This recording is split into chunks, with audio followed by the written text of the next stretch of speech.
Welcome to Samba Samba. Enjoy the video. In this video, I will show you how to replace your Honda Fit key battery.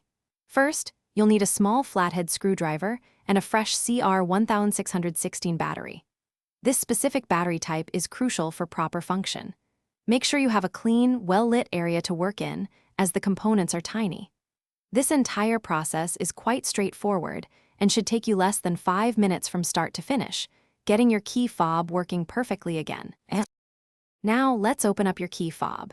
Look for a small indentation or slot, usually on the side where the key ring attaches. Carefully insert the tip of your small flathead screwdriver into this slot. With a gentle twisting motion, you can separate the two halves of the key fob. Take your time and apply steady, even pressure to avoid scratching the plastic or damaging any of the delicate internal electronics. It should pop open with minimal effort. With the key fob open, you'll see the small, round battery. Before you remove it, pay close attention to its orientation. Typically, the positive side, marked with a plus sign, faces upwards. Use your small flathead screwdriver to gently lift and remove the old battery. Now, take your new CR1616 battery and insert it, making sure the positive side is facing up, just like the old one. Press it firmly into place to ensure a secure connection.